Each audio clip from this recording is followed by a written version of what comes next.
I'm Ina, Executive Vice President at the Colby Group, and I'm secretly a Russian spy. Just kidding, or am I? Welcome to the Colby Show, sponsored by the Colby Group, based right here in Washington, D.C. The Colby Group helps companies grow their leads, employees, and sales in all industries, but with a specific focus on insurance. The Colby Show is a YouTube show and a podcast. You can find us anywhere. Today we're going to talk about business-to-business lead generation. But first, let's have our panel introduce themselves with their name, title, and one fun fact about them. Well, I'm Brian Carter. I'm the Chief Marketing Officer, and I paint weird cubist things in my spare time. Good to know, Brian. I didn't know that. You didn't know that? You did know that. I'll go next, guys. So age Max before beauty, Max.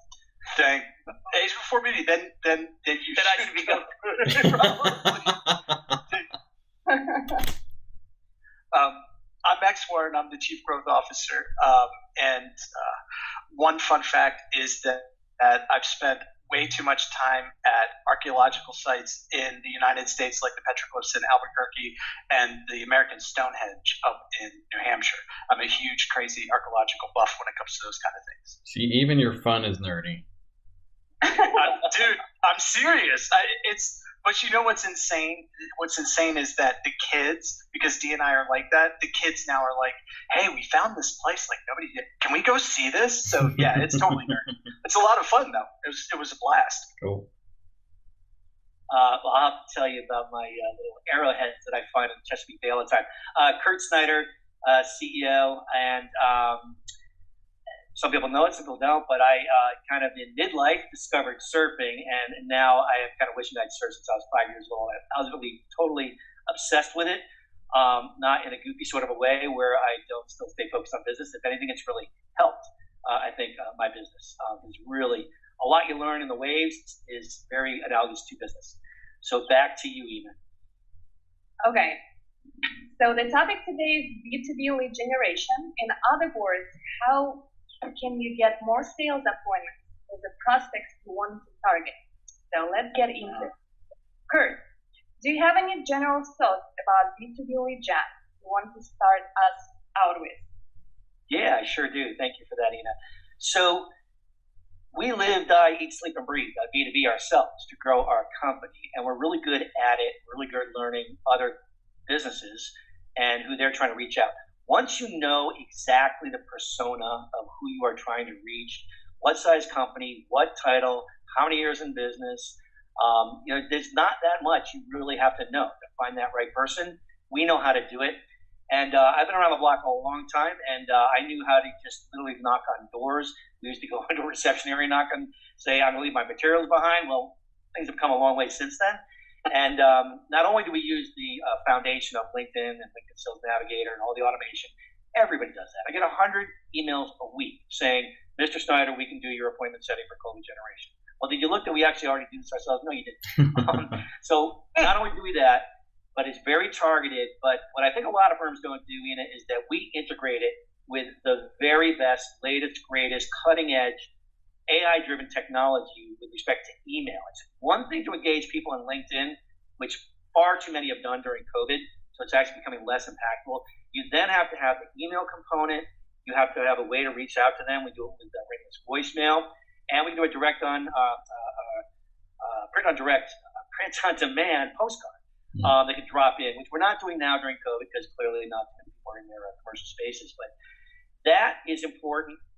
The other thing that's important, where I see a lot of companies doing this in it, is the firm that's doing it for them, whether it's internal marketing resources or outsourced, which we typically are, they don't know the actual sales psychology and mentality, and they don't forge the right collaboration, bond, connection with the sales organization. So that it doesn't become us, them, the bad guys, your leads stink, no, you don't know how to sell.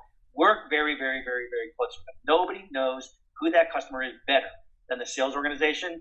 For all those reasons, that's how, I'm not trying to make a commercial here, but that's what's most important in B2B. It's never only about sales. It's never only about marketing. It's about the integration of the two. It's never only about LinkedIn and LinkedIn Sales Navigator. It's the integration of the email, the print on demand postcard, the ringless touch, whatever it is, however it is you reach them, you got to touch them multiple ways. Those are my thoughts. Thank you, Kurt. Brian, how do we use target emails for business-to-business lead gen? Yeah, well, so like Kurt said, the cold email, targeted email is part of the whole thing. Kurt doesn't like it when I call it cold email, but we are going out to people cold, and you have to be able to warm them up. That's one of the things that really separates your success from everybody else's failure and why they get ignored so much. Not only targeting people right, and sometimes targeting people in clever ways that with some of the data we have information about people from LinkedIn, not just their phone number and other things like that. But yeah, so you have to have a catchy way, whether it's email or whether it's LinkedIn or your little voicemail elevator pitch. You have to have something in there that perks people interest and doesn't sound like the same old sales pitch from yet another salesperson. So what we do is we use a lot of different platforms. We do some fast sends that are like blasts. We do some slower drip type things. We do series and sequences and so on. And there's a lot of stuff we do that keeps you in the inbox, because I see a lot of people all the time going straight to my spam.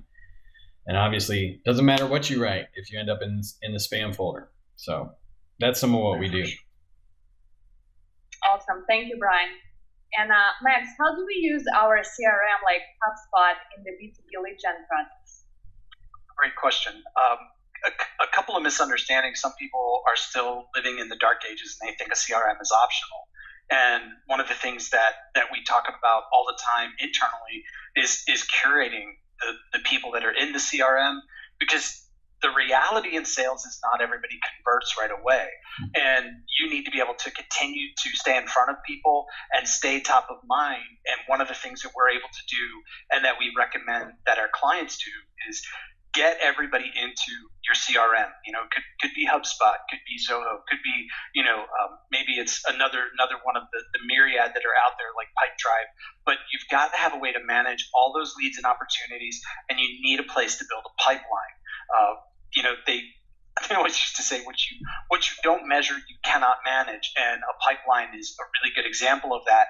If you don't have a deal pipeline, there's no way to know where you're at in the game. And today, where you have such good reporting and analytics, there's really no excuse not to have a CRM, so you can figure out your most important metrics and make changes and know what needs to happen. And particularly, what are you going to focus on? You've got so many sales resources and so many marketing resources, and I think the CRM is really a good way to figure out, are we on pace, and what do we need to focus on? Where's the low-hanging fruit? Who's the most engaged people that we need to be talking to today, tomorrow, and the next week? So that, to me, is really the biggest impact a CRM can have for a sales organization and for a company. I appreciate that, Max. Yeah, for sure. Brian, what can we use LinkedIn for in business-to-business lead gen? Mainly annoying people. I'm just kidding. It's similar to targeted email that we're not calling cold email. You based on your different types of targeting. It's a callback. Put a light vest on it. It's a little less than cold. Okay, yeah, it's slightly warmed up. It's wearing a Russian parka. And I go and you vested private equity looking warm email. Nice. That's extremely descriptive. I like that. I wish I'd worn my vest, but it's too hot now. So what we do with LinkedIn, there's a lot of things you can do with LinkedIn. It's always changing as an ecosystem. There are a lot of people that, you probably have seen your LinkedIn in-mails, a whole bunch of boring sales pitches in there. Again, we got to be interesting.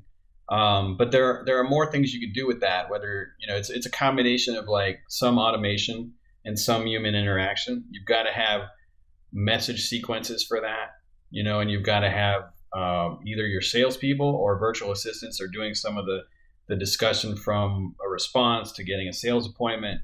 And then there are a lot of different things you can do. It's not just in-mails, it's not just connections. There are things you can do like LinkedIn events. And you can even automate it so that it makes it look like you went and looked at somebody's profile. We had a response. Somebody was like, "So you look at my profile. What's new?" Oh, cool. That was an automated thing we did that got a response. But you have to make sure you're really up on what LinkedIn is trying to do, and that you're not doing too much activities. Your account can get shut down temporarily or even longer. So you have to be really careful with how you do automation. True. And Max, as Kurt mentioned before, we use ringless voicemail too. Can you tell us about it? Yeah, it's not a Zen koan, by the way. Ringless voicemail. It's not. It's actually a thing, a real thing. The ringless voicemail is a way to actually get a message to somebody. A lot of times people, if they've got a small sales organization, they're like, I can't sit down and make all these dials or reach all these people, and I want them to hear my voice. I want to get to know them and build rapport and try to figure out if there's interest, because if you leave a voicemail and somebody's actually interested, they're going to be called back. So you're looking for people that are going to raise their hand.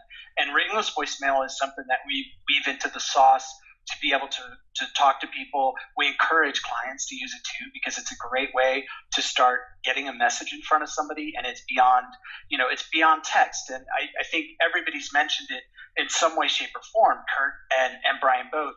It has to be multi-channel. People have preferred ways of communicating. They are more responsive on some channels than on others. So to really reach people, you want to try to get in front of them and be ubiquitous. Make sure that you're everywhere that they are at and get their attention. The other thing too is, you can imagine, I forget what the exact number is, but most salespeople give up after the third call. So the idea of, I'm just gonna make a few phone calls and that should be enough to get them engaged, or that should be enough to show somebody that we really want to have that conversation. Not at all. By going multi-channel and really showing interest, and people start to go, I've got an email, I've got a voicemail, I've got a LinkedIn message. Clearly, this person feels like we should have a conversation. So it creates urgency for them. And you've got to kind of blend it up and get all the right things in the mix. But ringless voicemail, underestimated and really powerful as far as what you can get done with it, for sure. Awesome. Thank you, Max. Kurt, next question is for you. Do you have a quick client case study without the client's name, of course, that you would like to mention? I can't name names. I'll be very general here. No names. I might add, though, too, Ina, of course, these four know this, but our audience wouldn't. Any and everything we're talking about here, we do ourselves within Colby. And I might simply add that we doubled in size last year, so I'll just kind of leave it at that. And a lot of that was attributable to these great processes, integrations of software, and so forth. Ina, yes, I do have a good example, and there's actually two that emerged in the last maybe 6 to 9 months. And interestingly, they both started with private equity firms that had portfolio companies that really needed assistance in B2B. Both cases are very different. I'll mention more of the one than the other. But it so happens they had their portfolio company had a great technology. The challenge was most people hadn't heard about it. They were really good at product sales and infrastructure installations and that sort of thing, but didn't have a database, didn't have a CRM, didn't have a real A to Z kind of approach, holistic to how they would go after and engage new clients. So we came in, helped develop the strategy, build the CRM, build nurturing programs, processes, and so forth, using all these software that I'm talking about. And it all culminated in our locking in and landing for them. They didn't know what the cost per acquisition was. And then also, since they had that information of what the lifetime value of any one of these B2B customers were, we could then come up with a pretty general ROI, which in the world of private equity has to be pretty darn large, and it is. It's like 10 or 15x, 20x, and that's before we even scale. So that really is probably the best example. And again, I can't name names or the sector vertical or anything of the sort. But that's very typical where we do get involved. And I might add too, in this that I think Brian made a reference to it. The HI part of AI, everybody's enthralled with tossing around the word AI. Great, fine, whatever. There's still very much a human component, and we call it the human intervention aspect of this. As much as we pay in this organization or our clients pay to have these softwares in place, 80% of everything still is human interaction. And when I say human interaction, it's us. This is B2B, not B2C. Us engaging with the client to make sure we have the right profile, that we're optimizing properly, that they're getting the good quality leads. Us developing good rapport relationships with the sales organization, making sure, did this fit? Why didn't this fit? What's changing the market? You can't get away from that. As much as a lot of companies want to be 100% pure software driven, you can't.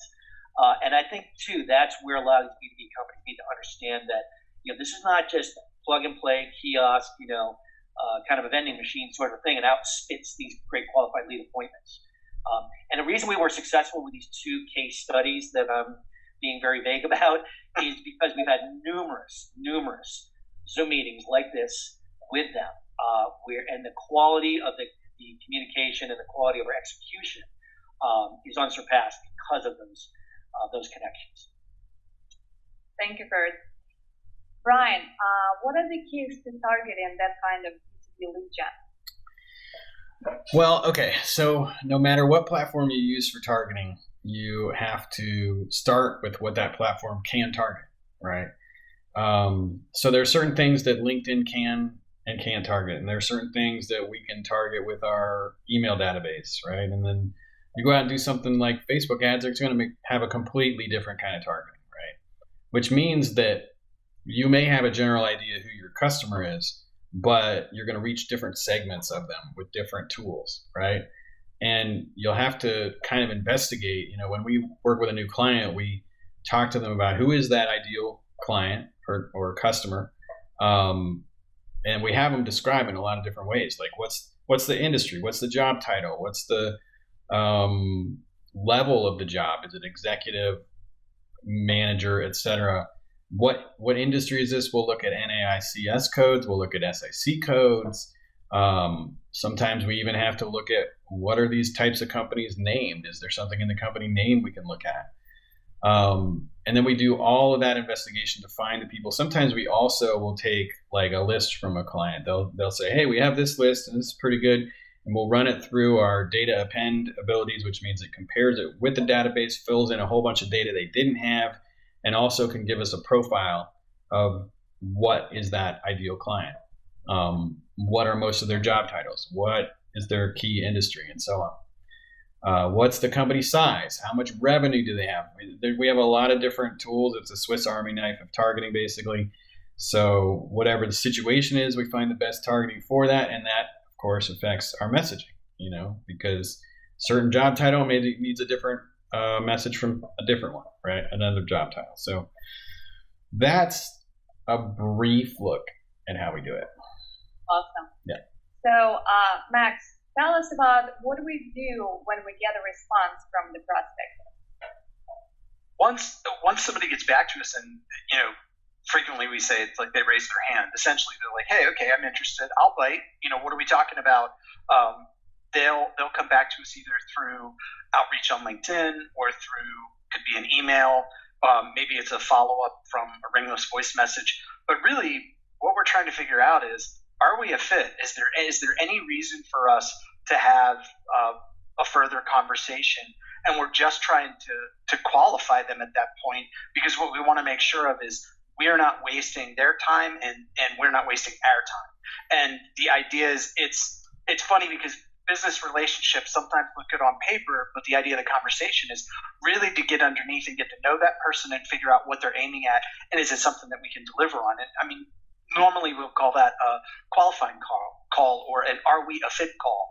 And we're just trying to get a sense of what their priorities are and how they want to move forward, and is it something we can deliver on. And then typically after that, we'll do a discovery call, which is a little bit of a deeper dive, but we're trying to really have a basis of where are they at, how mature is the company, what's their focus, do they actually, plan on spending money, are their expectations reasonable? Brian smiles because we've had these conversations but they where, make a good wait, customer. does it cost money to do this? Yes. Yes, it does cost money. Okay, so can I get like a free trial or something? No, we don't do free trials. I'm sorry. Not even with a mail-in order rebate or anything, or a cereal box stop. We don't do that. It's a business. So yeah, but that's the idea is really taking the extra time to. This is funny because people say I just want to jump right into a discovery call, and what I learned over time is taking a couple extra minutes to really make sure that it's a good fit saves you headache down the road.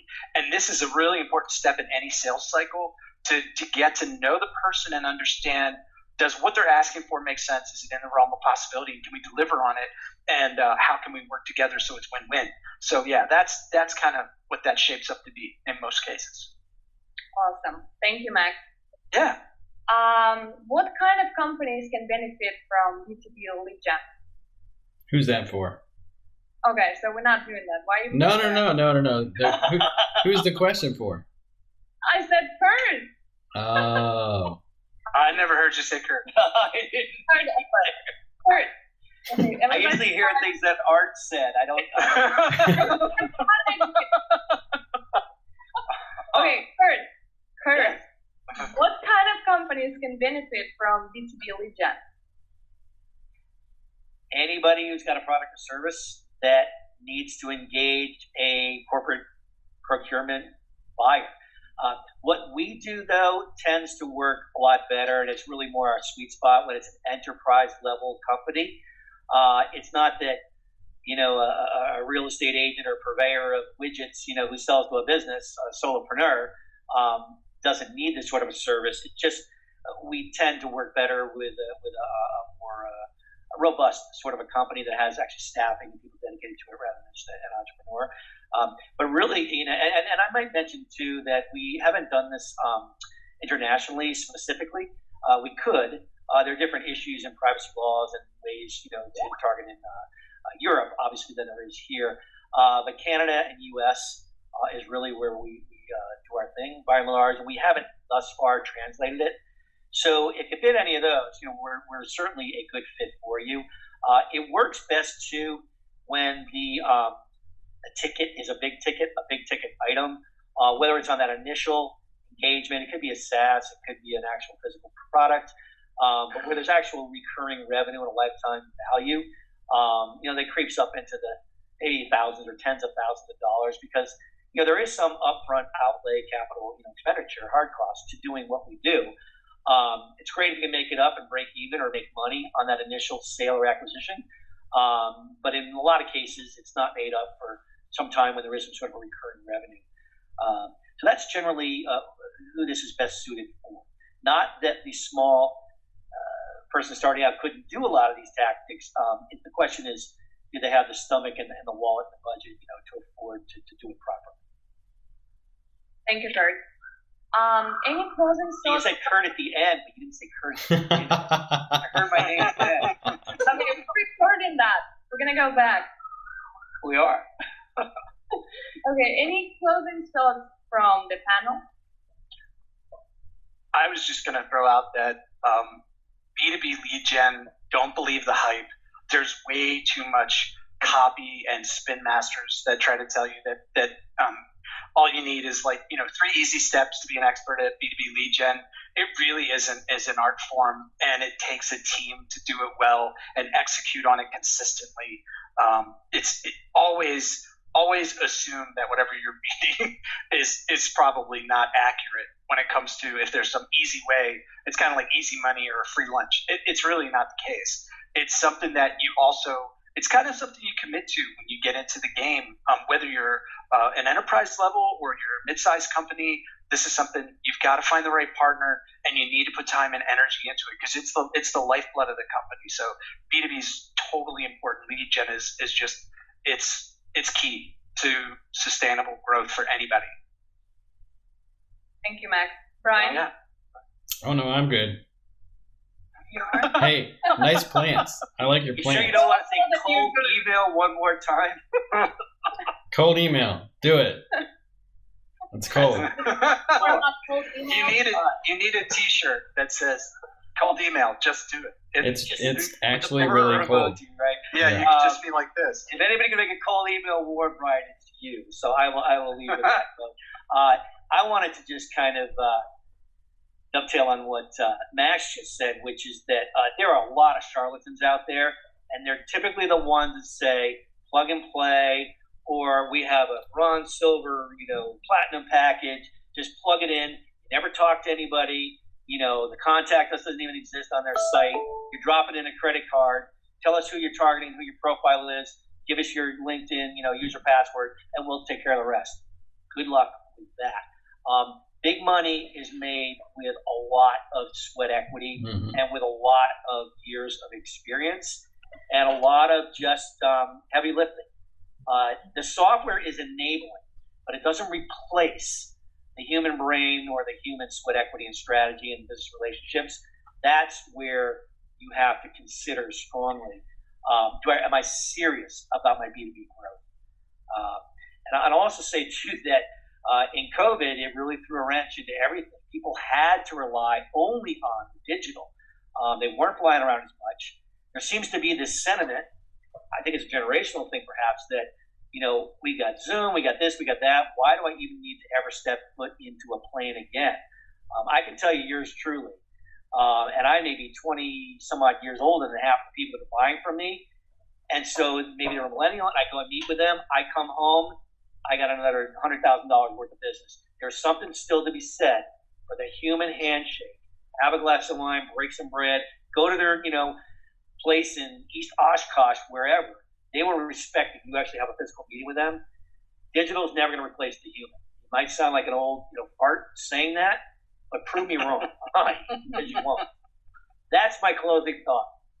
Brian, you can't talk anymore. Oh, it's too late? I can't. Okay. It's okay. I forgot anyway. Yeah. No, what I was going to say was it's interesting because sometimes when we try to tell a company that we can help them with this kind of thing, the biggest obstacle for us is the marketing department, which is interesting because